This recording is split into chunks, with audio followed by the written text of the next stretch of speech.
is Miss Catherine. And do we know what time it is?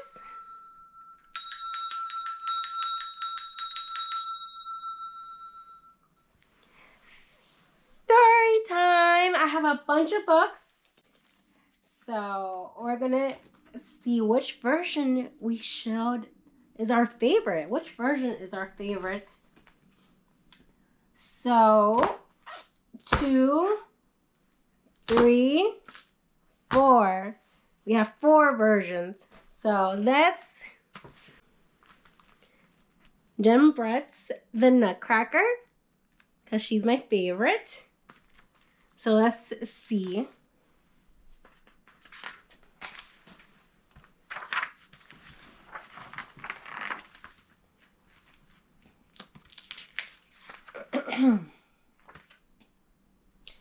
Sounds like Christmas, smells like Christmas. It is Christmas, Marie laughed. Thumps and bumps and jingling bells. I'm ready, whooped her brother Fritz. The doors opened into a magical Christmas party, but Marie never could have guessed how magical. Not far away, Uncle Drosselmeyer was gathering the curious creations he had fashioned for Christmas Eve. Uncle Drosselmeyer wheeled in the mysterious boxes. Inside were a trickster and 2 harlequins. With a turn of his key, a whirl whirl, and a hum hum hum, they danced. The figures were so lifelike. Everyone wanted to join the fun and dance along, but Marie was enthralled with the Nutcracker her uncle had placed under the tree. He looks like a real boy, she mused, who has traveled from a place far away.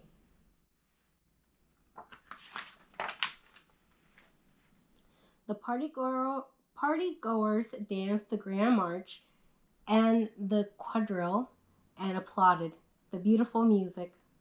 Uncle Drosselmeyer arrived at Marie's side. He placed a hazelnut in the Nutcracker's mouth. Crack out came a perfect nut. Marie beamed. What a surprising fellow he is, she thought.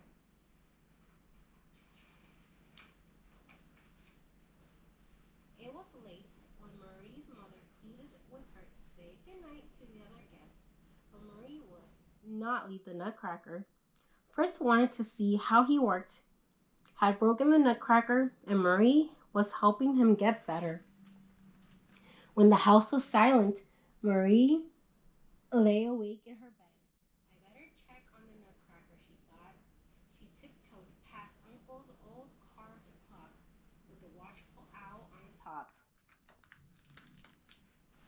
In the eerie light, Marie felt odd. As the old clock chimed 12, she seemed to be getting smaller, or something, or everything around her was growing bigger. Strange sounds were coming from inside the walls. Scritchy, scratchy, squeak. Scritchy, scratchy, squeak. Then Marie saw a mouse as bold as brass who wore a glittery crown. Oh, she shrinked. Slowly, the old gilded cabinet holding Uncle's wonderful gifts from times past creaked open. The figures inside moved as if waking up, and Marie heard the sounds of mice gathering at her back. Fritz's toy soldiers were mustering forces. Then a strong, clear voice called, "We will not stand for any mouse invasion or their wicked king." It was the Nutcracker, now a boy on his feet and on the move.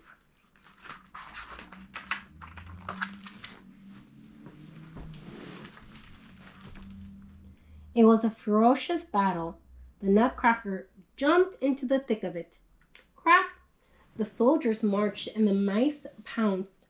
Then the Mouse King leaped upon the Nutcracker. Brave Marie reached for her slipper, took exacting aim, and toppled the wicked Mouse King in one blow. The Nutcracker was saved. The battle was won, and the wicked Mouse King was vanquished. The soldiers formed a hero's arch for Marie and the Nutcracker. At the end of the arch, Marie whispered, "What is that?" For inside the cabinet, the door to the gingerbread house was open. A sleigh was waiting for them, and Marie and the Nutcracker stepped in. A wintry figure beckoned them forward as she danced among the snowflakes.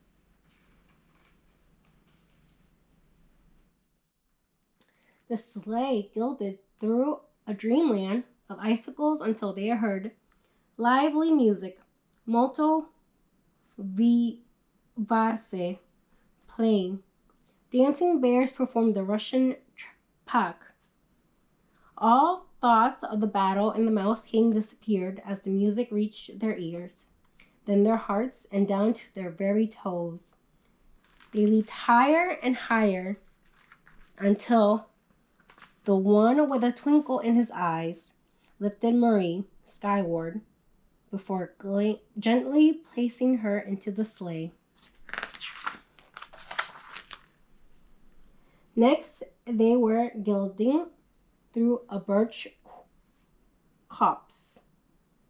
The wintry lady escorted them to a sparkling clearing where two elegant foxes performed the dance Arabe. Their foxtails entwining. Marie, standing on her toes, imagined the handsome fox spinning her as part of the dance. When the foxes bowed towards the lady and the Nutcracker applauded, Marie exclaimed, "She must be the princess of the snowy land."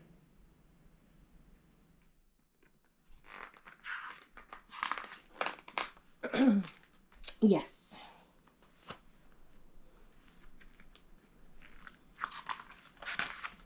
I'll read that again.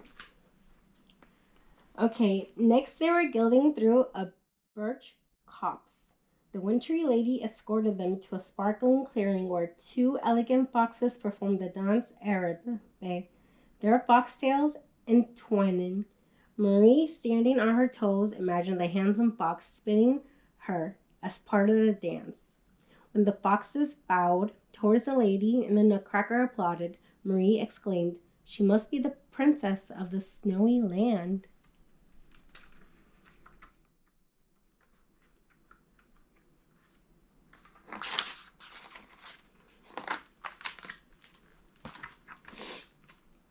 As the sleigh followed the snow princess, the treetops suddenly exploded. A large creature careened through them, sprinkling the woodland with dazzling snow crystals.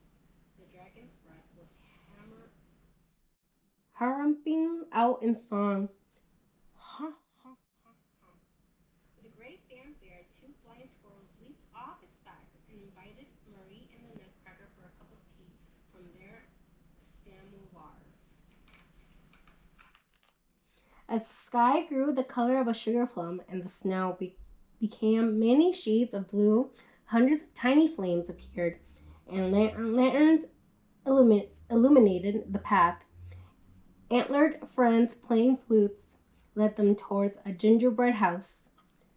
The Nutcracker smiled at Marie, his eyes happy and sad at the same time. Like the music. "Are we heading back home already?" asked Marie. "Not quite yet," whispered the Snow Princess.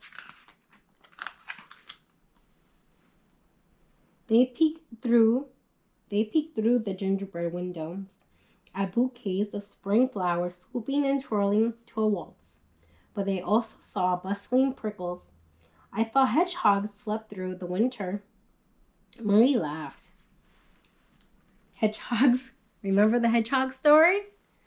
You just have to find their gingerbread palace to see them," answered the Nutcracker. The Snow Princess smiled. "We have an even bigger treat ready for you."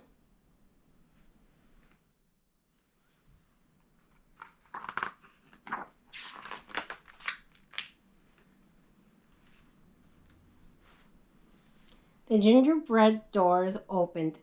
The animal orchestra performed the waltz of the flowers. Candy cane elves and fairies dance for the Nutcracker to celebrate his bravery in standing up to the wicked mice. Mother Ginger and her chicks thanked Marie for throwing the slipper that changed the course of the battle.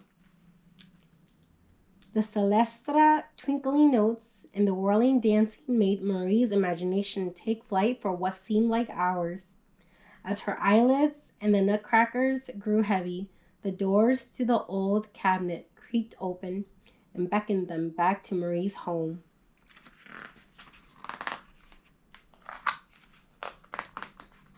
And that was the end of this version of Jim Brett's The Nutcracker. Thanks for watching.